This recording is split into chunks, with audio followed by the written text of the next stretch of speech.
Hello and welcome to another movie review on HSG, of course, and I'm hoping that this title will fit below the video because it's a pretty long one. I don't feel at home in this world anymore. From 2017, I watched it on Netflix, and I was actually very pleasantly surprised to find that this movie was directed by Macon Blair. Now, you might not know that name, but he happens to be the lead in Blue Ruin, and he was in Green Room.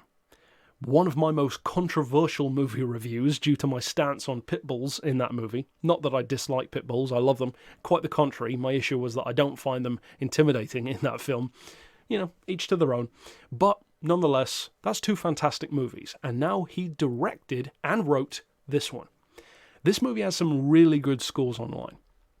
It's certainly what you could call a festival darling kind of movie. You could immediately see it playing at Sundance, and I can totally see why people like it.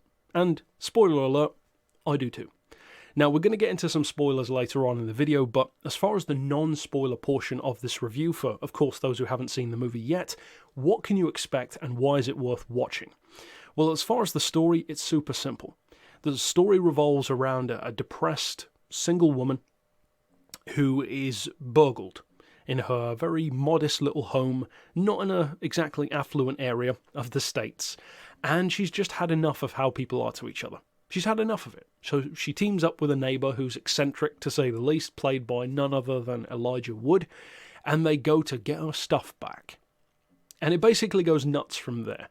Now, I would actually say that this movie reminds me of a couple of other very specific films, but not in terms of the story or even the concept, in terms of the feel and the vibe. Specifically, it reminds me of Swiss Army Man and of Napoleon Dynamite. Now, it reminds me more so of Swiss Army Man, because Napoleon Dynamite is definitely even more out there when it comes to the humour, but this movie is a dark comedy as well.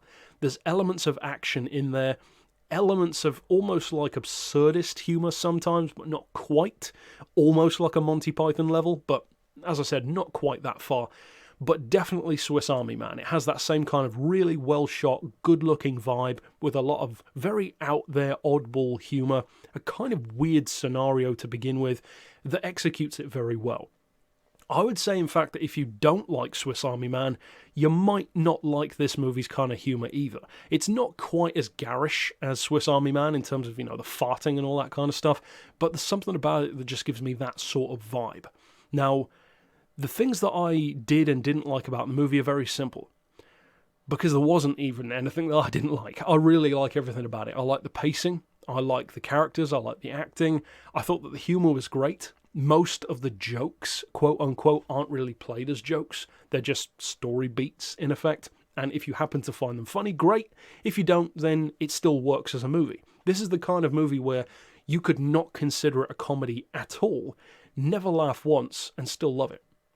And to me, that's a fantastic way of making a film, because my favourite comedies are actually the ones that aren't a laugh a minute. My favourite comedy of all time is Uncle Buck. And the reason why is because it's not just a good comedy, it's a good movie. And it happens to be funny. Whereas these movies, you know, like Epic Movie or Disaster Movie or whatever the latest stupid montage movie this week is called, they just try to ram as many jokes in there as possible with no actual story. Whereas the great comedies have a story which produces comedy from it. I would argue that the best comedians do the same thing. They don't tell jokes, they tell stories that are funny because you can relate with them and relate to them. This movie is the same. You can completely and easily relate to this woman. At the start of the movie, there's a kind of not quite montage of things happening to her, you know, people pushing in line, people dumping stuff off of shelves in shops. Just stuff that gets on your nerves. Stuff which we can all identify with. And it's a good way to start the film, because it immediately kind of gets you on her side without even realising it. And the movie stays small. And that's definitely good, because not only for budgetary reasons, but it's not the kind of movie which needs to get way too big.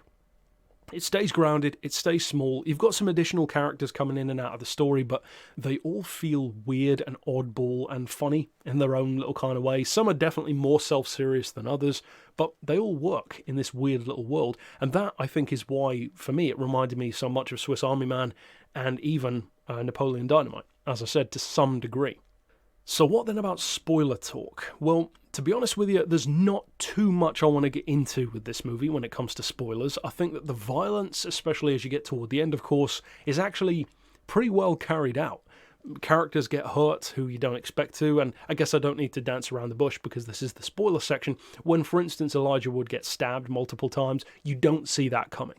Even though he's kind of an idiot and almost hurts himself a number of times, one of my favourite scenes, in fact, was with the mace, when he kind of whips it out and then doesn't do anything with it, and the kid grabs it off of him and smashes himself in the head with it. I love that kind of humour. Or when she, for instance, hits the old guy at the pawn shop, just, smashes his head in, in effect. I love that kind of humour, because it's not necessarily played as a joke. It's almost played as serious, but it's funny because that's just how humans react to things sometimes. And I like that kind of humour. Because some movies, as I said, they're kind of like goading you to laugh. Like, come on, this is where you laugh. Whereas this movie's like, laugh if you feel like it, don't if you don't. And I appreciate that. It's a movie which, to me, invites you along for the ride instead of pushing you along the ride. I don't think there's really anything else as far as spoilers that I wanted to get into, because it's not the kind of movie that has some crazy twist. It's just this weird little snapshot of the lives of a couple of weird people. And I loved it.